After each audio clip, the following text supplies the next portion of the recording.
Hey y'all, today I'm going to be showing you how to make a Chocoflan cake and possibly make it into a side hustle.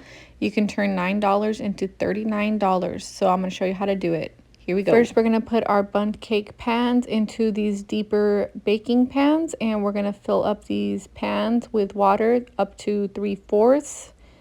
And this is how we're going to cook our flan. This is how I do it on my counter. I just let it go all the way up to 3/4 of the way. I set my oven to 360.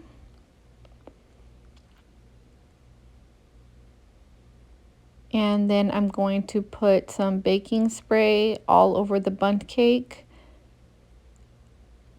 pan, and make sure you don't put too much, but you get all the way around it, especially in that middle part because that's where it usually can get stuck.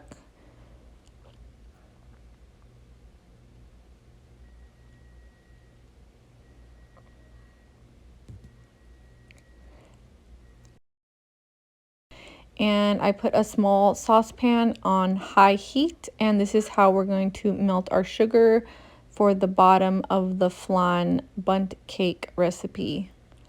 We're gonna put, I'm eyeballing the sugar right here because I'm making 2 cakes for this video. And then you get one of these silicone spoons, mix it, mix it, mix it. Trust the process, guys, because it will burn on you. It feels like it takes forever to melt, but the moment you step away, you burn it and there's no going back. You have to start all over again. So just keep mixing, mixing, mixing. And what I'm trying to do here is get it as thin as possible, as liquidy as possible.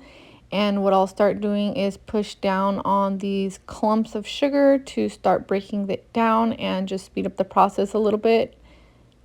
Push on those little chunks and keep mixing.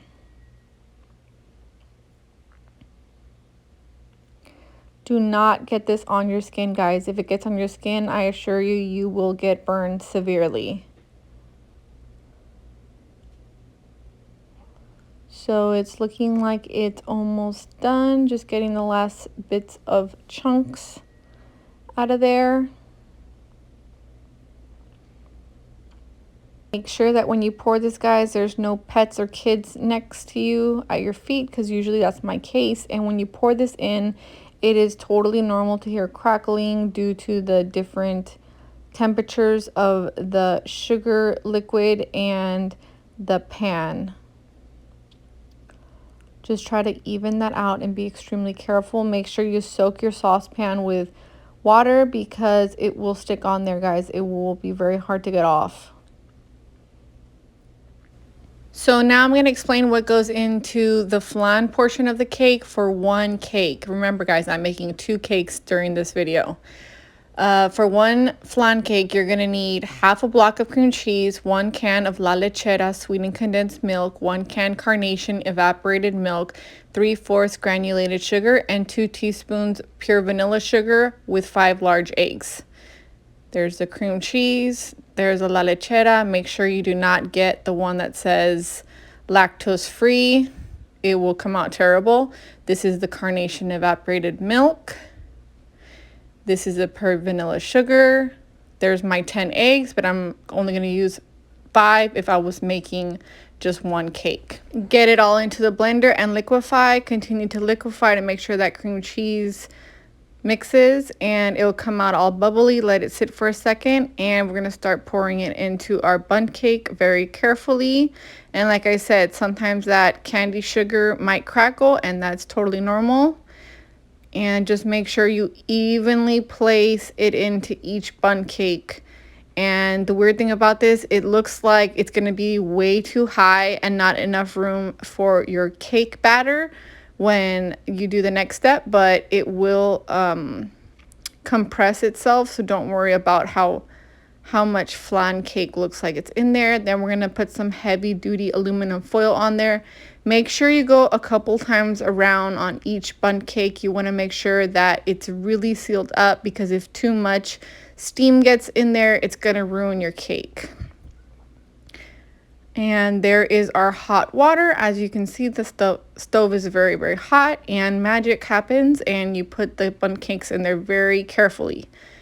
Then we're gonna set the timer for 1 hour, and usually my oven takes about an extra 10 minutes, but I always set it for an hour because for whatever reason I get sidetracked. Nothing's gonna happen, it's not gonna burn. Next, we're gonna go on to the cake box mix, and I used Betty Crocker. It's never failed me.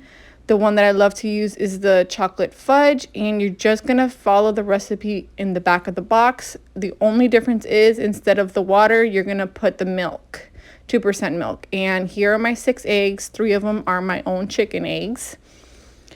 And I'm gonna double up 2 boxes and all the ingredients into my KitchenAid. This is a KitchenAid that my husband got me when we were dating. And there's my second KitchenAid in the back that one of my aunts gave me, which is great when I do more heavy duty stuff. And just mix it all up, make sure there's no more clumps. And here is the flan cake after an hour. So you want to put your batter on there, and I'm going to show you how.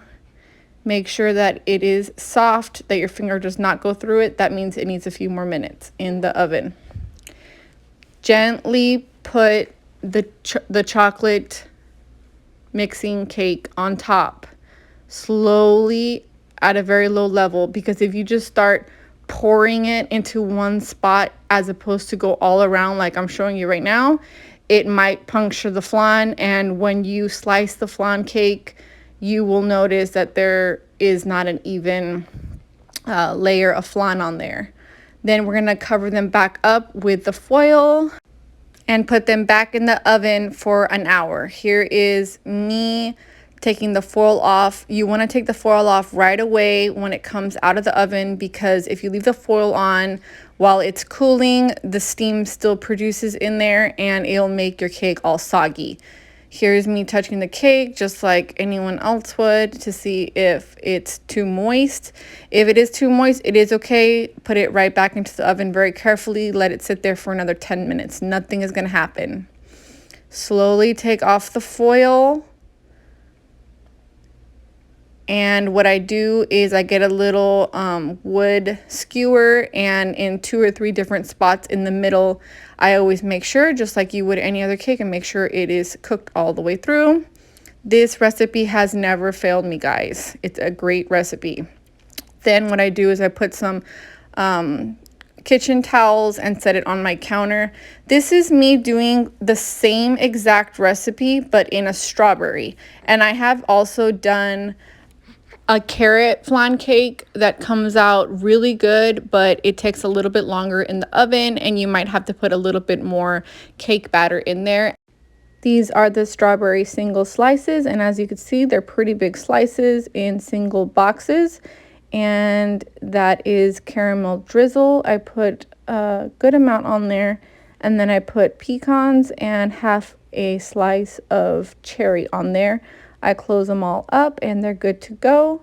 And then here is the whole Chocoflan cake. So I put this cake in whole in a large cake box and put the caramel, cherries, and pecans. Just a quick tip, guys. When you take out your bundt cake from the oven, just take out the bundt cake. Do not take out the pans with the boiling water. That's just a recipe for disaster. So after doing the calculations, each cake costs $9 to make. If you sell one whole cake for $30, you make $21 profit. Sell a cake for $35, make $26, or even better, make 13 slices out of one cake, sell them for $3, you make $39 minus the $9 to make the cake, and you made $30. If y'all have any questions, make sure to leave a comment. Bye!